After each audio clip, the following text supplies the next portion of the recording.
धार्मिक ग्रंथों में वर्णित कथा के अनुसार महाभारत युद्ध में विजय के पश्चात पांडवों में सबसे बड़े युधिष्ठिर को हस्तिनापुर का नरेश के रूप में राज्याभिषेक किया गया। उसके बाद करीब 4 दशक तक युधिष्ठिर ने हस्तिनापुर पर राज किया।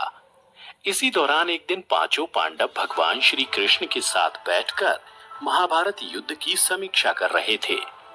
समीक्षा में पांडवों ने श्री कृष्ण से कहा, हे नारायण, हम सभी भाइयों पर ब्रह्म हत्या के साथ अपने बंधु बांधवों की भी हत्या कलंक है। इस कलंक को कैसे दूर किया जाए?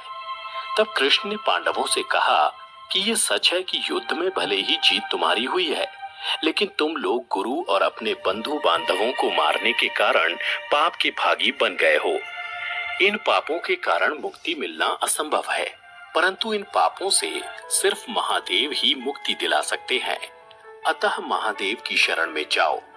उसके बाद श्री कृष्ण द्वारका लौट गए। उसके बाद पांडव अपने पापों से मुक्ति के लिए चिंतित रहने लगे और मन ही मन सोचते रहे कि कब राजपाट को त्याग कर शिव जी की शरण में जाएं। उसी बीच एक दिन पांडवों को पता चला वासुदेव ने अपना देश त्याग दिया है और वे अपने परम धाम लौट गए हैं। यह सुनकर अब पांडवों को भी पृथ्वी पर रहना उचित नहीं लग रहा था। गुरु, पितामह और सखा सभी तो युद्ध भूमि में ही पीछे छूट गए थे। माता, ज्येष्ठ पिता और काका विदुर भी वन गमन कर चुके थे। सदा के सहायक श्री कृष्ण भी नहीं रहे थे। ऐसे में पांडवों ने राज्य परीक्षित को सौंप दिया और द्रौपदी समेत हस्तिनापुर छोड़कर शिव जी की तलाश में निकल पड़े। हस्तिनापुर से निकलने के बाद पांचों भाई और द्रौपदी भगवान शिव के दर्शन के लिए सबसे पहले पांडव काशी पहुंचे, पर वे उन्हें वहां नहीं मिले। उसके बाद उन लोगों ने कई और जगहों पर भगवान शिव को खोजने का प्रयास किया, परंतु जहां कहीं भी ये लोग जाते, शिव जी वहां से चले जाते। इस क्रम में पांचों पांडव और द्रौपदी एक दिन शिव जी को खोजते हुए हिमालय तक आ पहुंचे। यहाँ भी जब शिव जी ने इन लोगों को देखा तो वे छिप गए, परंतु यहाँ युधिष्ठिर ने भगवान शिव को छुपते हुए देख लिया।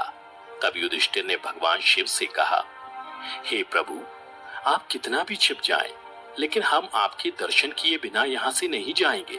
और मैं ये भी जानता हूँ आप इसलिए छिप रहे हैं क्योंकि हमने पाप किया है। युधिष्ठिर के इतना कहने के बाद पांचों पांडव आगे बढ़ने लगे। उसी समय एक बैल उन पर झपट पड़ा। यह देख भीम उससे लड़ने लगे।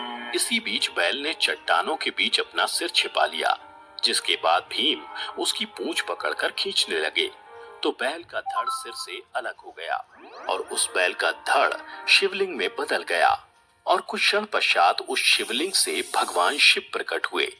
शिव ने पांडवों के पाप क्षमा कर दिए। आज भी इस घटना के प्रमाण केदारनाथ का शिवलिंग बैल के कूल्हे के रूप में मौजूद है। भगवान शिव को अपने सामने साक्षात देख पांडवों ने उन्हें प्रणाम किया और उसके बाद भगवान शिव ने पांडवों को स्वर्ग का मार्ग बतलाया और फिर अंतर्ध्यान हो गए। उसके बाद पांडवों ने उस शिवलिंग की पूजा अर्चना की और आज वही शिवलिंग केदारनाथ धाम के नाम से जाना जाता है।